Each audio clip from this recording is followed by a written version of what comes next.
Hello, good evening. He lied and he lied and he lied, and tonight he pleaded guilty to those lies, appearing before the court in Washington. Michael Flynn was President Trump's national security advisor, who spent weeks protesting his innocence in dealings with Russia.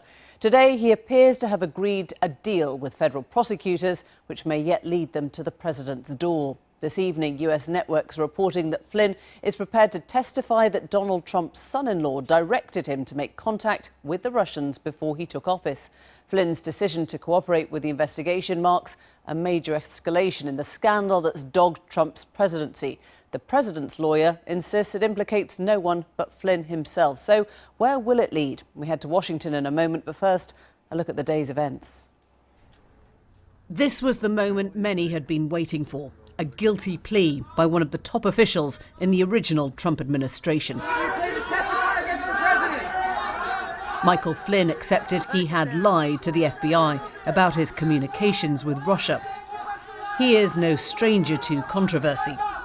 If I, a guy who knows this business, if I did a tenth of what she did, I would be in jail today.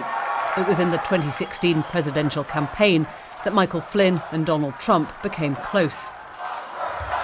Lock her up. That's right. The Lieutenant General was a passionate supporter of Trump and his controversial policies, defending the Mexican wall to me when I caught up with him at the Republican convention. As a military man, when he's talking about building a wall, when he's talking about a battle... What's the matter with building a wall? I mean, what's the matter with building a wall? I just visited the Vatican. The Vatican has one of the highest walls around it. Why? Why does the Vatican have a wall around it? His loyalty was repaid. He was on the shortlist as Trump's vice presidential pick, eventually becoming national security advisor. It was an appointment that President Obama himself had warned against, telling Trump the day after the election not to bring Flynn into the White House. The beginning of his downfall came even before he was in the job. Allegations surfaced of a meeting he'd held with Russia's ambassador about sanctions, conversations Flynn first denied having, then remembering. He hung on for the best part of a month, was fired just 24 days into the job when it became clear he'd misled the Vice President Mike Pence with his lies. The president was very concerned that General Flynn had misled the vice president and others. The evolving and eroding level of trust as a result of this situation and a series of other questionable instances is what led the president to ask for General Flynn's resignation. Trump also then asked the FBI Director James Comey to end his investigation into ties between Flynn and Russia. That was according to news reports of the time.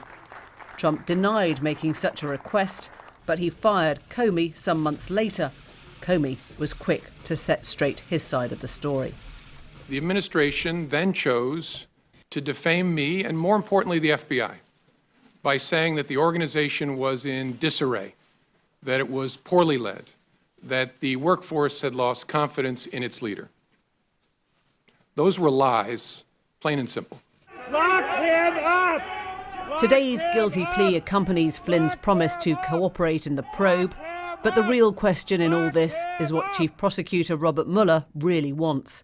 Flynn appears to have already cut a deal to shorten a possible 5-year prison sentence. Mueller will want something big in return. The prize many think he has his eyes on: Trump himself. Well, Seth Abramson is an attorney and writer who repeatedly accused the Trump campaign of collusion with the Russian government. He's in New Hampshire. And Ron Christie is a Republican strategist, and he joins us from our Washington bureau. Gentlemen, great to have you both. Thank you. Seth, just tell us how big you think this is. For our audience, what is the most serious charge now? Well, this is the biggest news in the Russia probe so far by a fairly good distance. What it means is that a prosecutor doesn't offer this sort of plea agreement to a defendant unless that defendant can offer incriminating evidence against someone who is above him on the chain of command. And the two people above the former national security advisor in the United States would be the president and the vice president of the United States. So you don't think this is about trying to wheel in Jared Kushner, the president's son-in-law? You think this goes right to Trump's doorstep?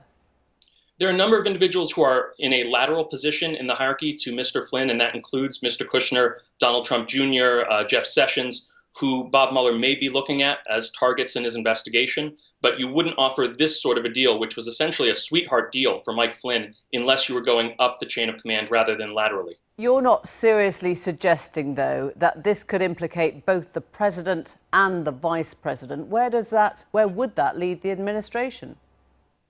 Well, one thing that we do know is that Mike Pence was the head of the transition team, and that all of the allegations right now against Mr. Flynn involve his behavior and his negotiations with the Russians over sanctions while he was on the transition team. And the statement of offense says that Mike Flynn spoke to very senior officials on the transition team while he was engaged in these negotiations.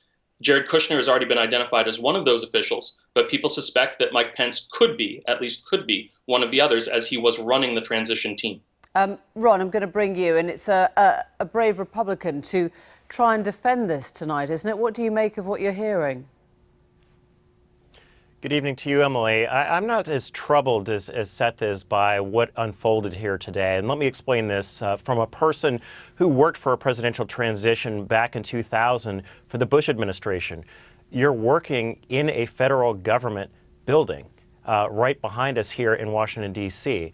You are doing everything that you can to transition so that when the President of the United States leaves the parade route and walks into the White House, the staff are up and fully running. On a daily basis, as a domestic policy advisor, it would be your job to speak to other officials in the government.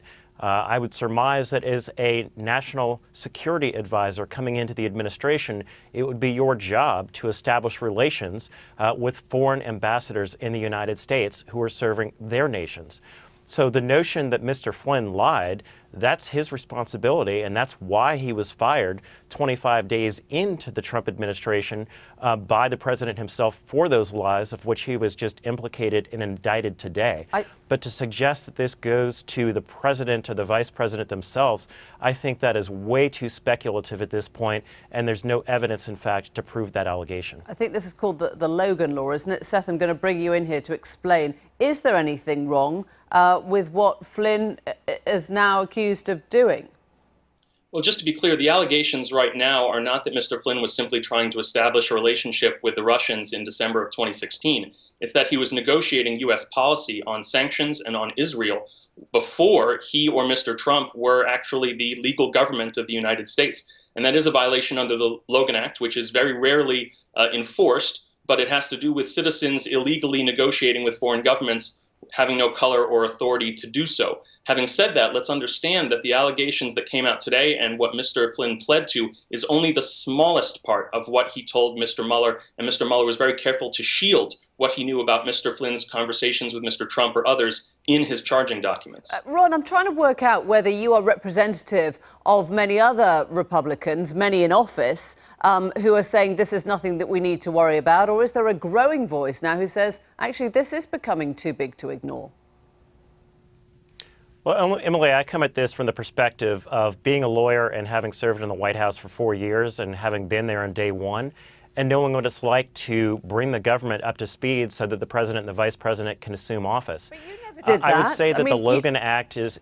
You would never have done these things. You would never have set up meetings with Russian ambassadors in that transitional period, would you? I wouldn't have, absolutely not. But the Logan Act in the United States, it was passed in 1799, and it says that it's illegal for private citizens to interfere with official government business. And I would contend to you as a lawyer that if you're working in a federal office building in the United States and you are bringing the president and the vice president into office, it is not meddling as a private citizen of any actions or conversations you might have. Why now, would he I lie have done then? That? Absolutely not. But in that case, Ron, that is the $64 million question.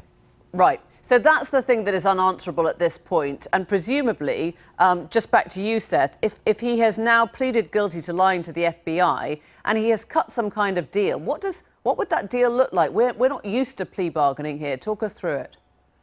Well, the maximum sentence for what Mr. Flynn pled to is a sentence of 1 to 5 years in federal prison. However, this particular charge is eligible for a downward revision so that Mr. Flynn could actually see no time in federal prison whatsoever. One thing I do want to note is that Mr. Christie keeps referring to federal buildings as being used for the transition. It should be clear from the statement of the offense that was released today that Mr. Flynn was having contact with, quote, very senior officials in the transition who were actually at Mar-a-Lago in Florida, not in a federal office building. And at the time that Mr. Flynn was having those conversations, Mr. Trump was at Mar-a-Lago. Ron. Look, I'm not a defender of Mr. Trump or Mr. Pence and the administration in this regard. I just speak as one from experience, which I suggest that you don't, of where the president-elect and the vice president-elect might be.